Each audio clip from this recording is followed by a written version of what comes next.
Hello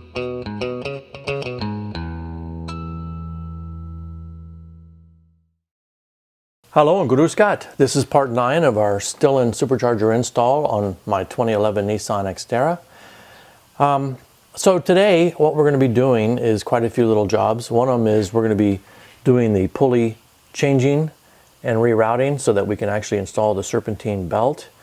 So it calls for taking a pulley off and then relocating it, but there's a timing mark that we have to grind off. So we'll get all that done. We'll get the new pulley brackets and pulleys installed. And at that point, we'll come back in and talk about it. In addition, I was doing some thinking about it and some reading, and I'd like to be able to monitor the temperature of my supercharger heat exchanger portion. And so right here on the output of the supercharger, I'm going to chop this and I'm going to install an autometer temperature sensor with an autometer brass fitting. So we'll get that done. We're going to start doing a little bit of the reconnections on some of the hoses. We're going to do a few things in parallel. For example, I took some Tessa tape made in Germany. This is a very high temperature acetate type tape that they use for most German cars for taping the wiring harness for the high temperature applications. So I've taped up some of the areas where we did some of the extensions to make them look a little more factory. So I've gotten that done, and I might do a few more. And so we'll get all that much done and we'll come back and talk about it. But also notice I took the hood pad off, and I want to talk about that here in a second on how to, the tool you need to do that. And then also we have the front grille installed. It popped right on, right over the Stillen heat exchanger. No problems at all. So the heat exchanger problem, once we got to that step, was fine. No issues there. Really, the only problem we've had so far has been relocating the transmission cooler. So hopefully that's past us and everything else will go along smoothly. So we're going to get started now, and here we go. One thing I wanted to mention real quick is in order to get these hood clips off, you need a special tool. It looks like this. And what it does is it slides under and allows you to pop them right out of the hood. I actually ordered new ones because even though this takes them out pretty cleanly, I could reuse these. I don't think I really want to. New ones were pretty cheap. So again, it just slides under, pop it out, and it has minimal damage to the hood pad when you do it that way. So back to the video. Okay, we wanted to show you real quick the area where we did the grinding. We used a Dremel to grind the metal off as called for in the manual. And then we put a yellow paint mark on the little piece of the timing mark that was left. So we have that done. Now we're ready to move forward. Okay, so we have another problem with the Stillen kit. This is getting to be kind of old. This bracket, which they had made to fit right here for one of the pulleys, if you install it as is, you see there's a big gap there. That's because this material here needs to be ground off to make this bracket work. So I'm going to have to get the Dremel back out, and I'm just going to grind this little snout off right here and not touching any of this machined area, and then this bracket should mount like it's supposed to. And then so we'll get that done and then we'll come back. At this point we have the Serpentine Belt on. We did struggle for a few hours, mostly with the bracket that goes over here behind this idler.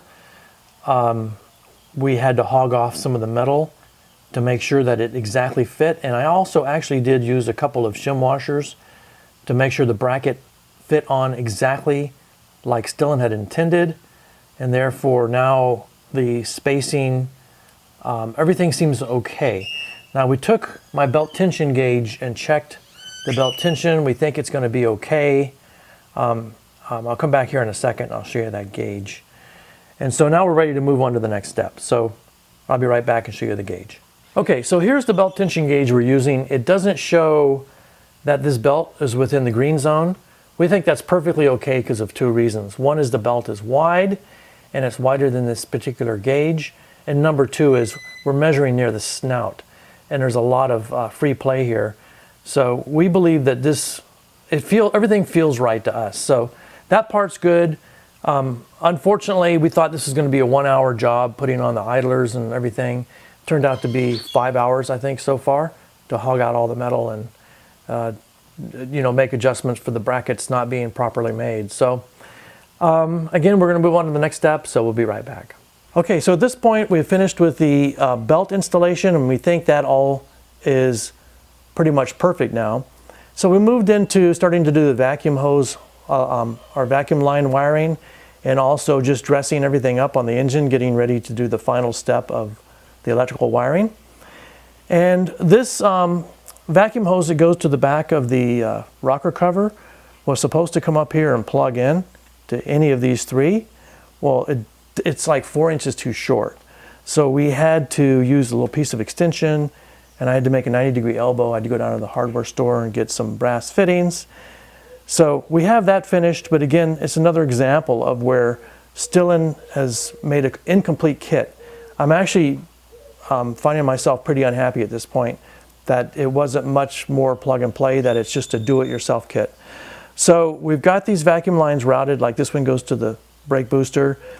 If you look around here in the front, you'll see that we have done a lot of temporary wiring loom, wire tying it down. I want to do it better later once I get the engine running.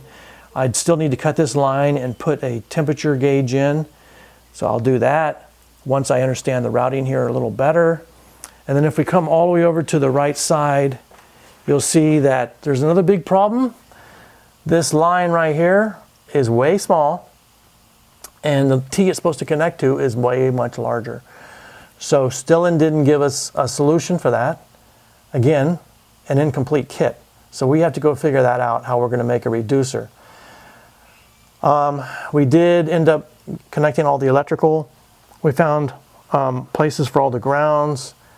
Everything is actually darn close to being finished. All we got to do now is hook up, we got to finish installing the air box, which we have started installing, and we need to do the electrical wiring, and then we're ready to kick this thing over and see if it starts. And of course, we'll fill up the tanks with liquid. So that's where we are right now. Okay, so this is going to be the conclusion of part 9. We've installed all the air intake components and connected everything up, including this line that goes over here back to the rocker cover.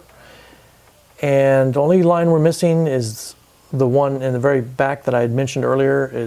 We need to find a reducer for.